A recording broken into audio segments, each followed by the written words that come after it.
주안에서 사랑하는 여러분, 고대근동 신화에 대해 자세하게 들으신 분들은 창세기의 이야기와 너무 비슷하다는 정보를 접하고 혼란에 빠진 분들도 계시지요.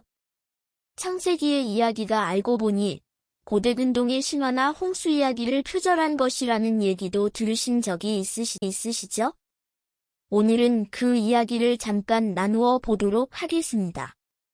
고대 근동 세계는 종교적 사고와 신화적 상상력이 깊이 뿌리내린 세계였습니다. 이 지역에서는 수많은 신들이 자연의 다양한 현상을 대표하며 인간은 신들을 섬기기 위해 창조된 하등한 존재로 이해되었습니다.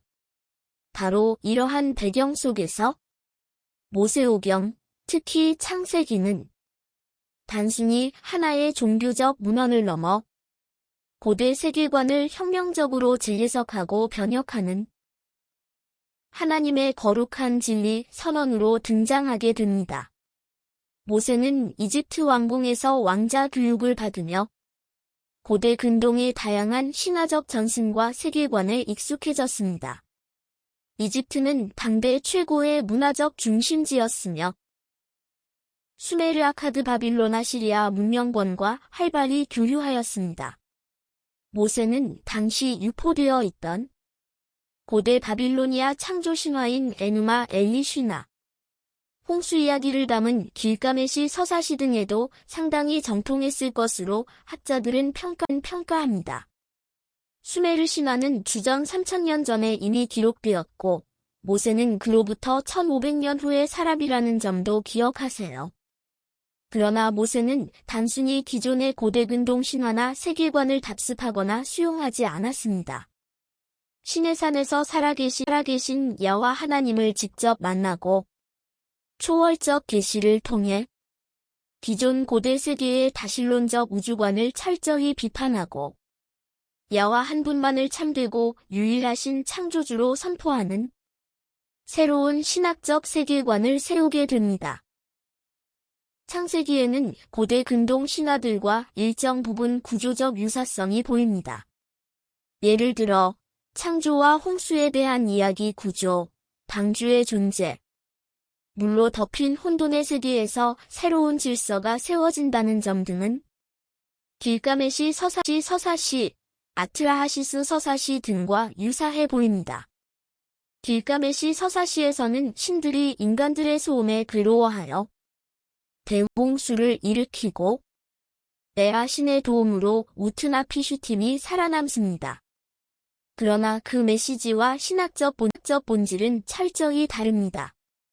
고대 근동 신화에서는 신들의 분노나 짜증으로 홍수가 발생하지만 창세기에서는 인간의 죄악에 대한 하나님의 공의로운 심판이 원인입니다. 그리고 고대 신화에서는 비밀리에 살아남은 소수 구원자가 등장하지만 창세기에서는 하나님의 은혜로운 언약과 계획이 강조됩니다. 길가메시 서사시의 방주는 정사각형으로 비현실적이지만 창세기의 방주는 현대 선박공학적으로도 안정적인 구조를 지녔습니다. 그리고 고대 신화에서는 인간이 신들을 섬기기 위해 만들어진 존재이나 창세기에서는 인간이 하나님의 형상대로 지음받은 존귀한 존재로 규정됩니다. 이처럼 겉으로는 유사성이 있으나 본질적 메시지에서는 전혀 다른 차원의 하나님의 계시가 나타나고 있습니다. 19세기 말 이후 고고학과 비교종교학이 발달하면서 자유주의 신학자들과 일부 비교종교학자들은 모세오경, 특히 창세기를 고대 근동 신화의 단순한 표절이나 문화적 재편성이라고 주장하였습니다. 프리드리히 델리취 같은 학자는 성경과 바벨론이라는 제목의 강연을 통해 성경이 바벨론 문명의 산물이라고 강하게 비판하였습니다. 그러나 이러한 주장은 모세오경이 고대 근동 신화적 형식을 일부 사용할 수는 있었지만 그 본질적인 메시지에서는 기존 세계관을 완전히 전복하는 새로운 신학적 패러다임을 선포하고 있다는 사실을 간과한 것입니다. 정통 신학은 은 모세오경을 고대 문헌과 단순 비교할 것이 아니라 하나님의 계시와 섭리 아래에서 이해해야 함을 강조합니다. 모세오경, 특히 창세기는 고대 근동의 다신론, 자연 숭배, 우상 숭배 이데올로기를 정면으로 거부하고 비판하는 거룩한 신학적 전쟁 선언입니다. 창세기 1장은 고대 신화들이 신격화했던 태양, 달, 별조차 큰 광명체와 작은 광명체라고 명명하여 그들이 단지 피조물에 불과함을 드러냅니다.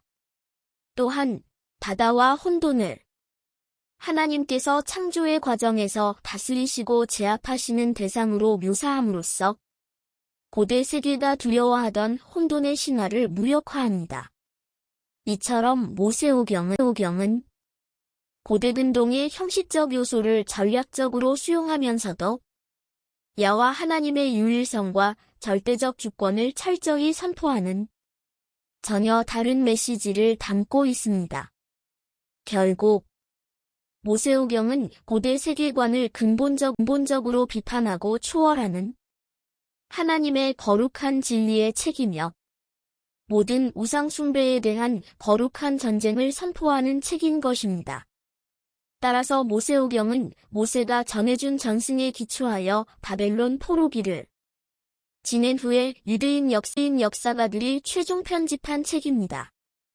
바벨론 포로기의 유대인들은 고대 근동의 다신론과 우상 숭배 세계관을 직접 목격하고 체험했습니다.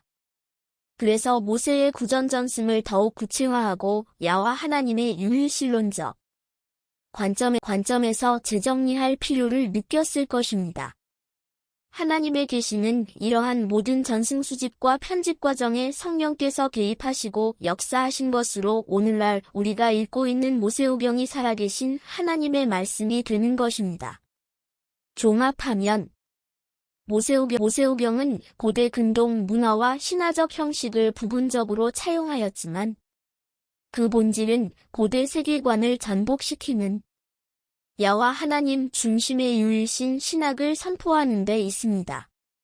자유주의 신학이나 비교종교학적 시도는 표면적 유사성에만 집착하여 모세오경의 독자성과 계시성을 놓치고 있습니다.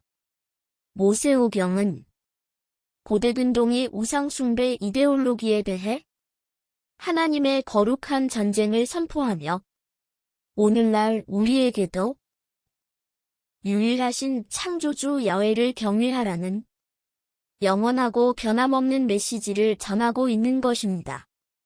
주 안에서 사랑하는 여러분, 모세오경은 단순한 고대 문헌이 아니라 하나님께서 모든 인류에게 주신 거룩한 진리의 선언문입니다. 이 말씀을 통해 우리는 참된 창조주를 알고 모든 거짓된 이데올로기를 분별할 수 있습니다. 오늘도 그리고 영원히 모세오경을 통해 우리에게 계시된 하나님의 진리 앞에 겸손히 서게 되시기를 축복합니다. 오늘도 말씀 안에서 승리하세요.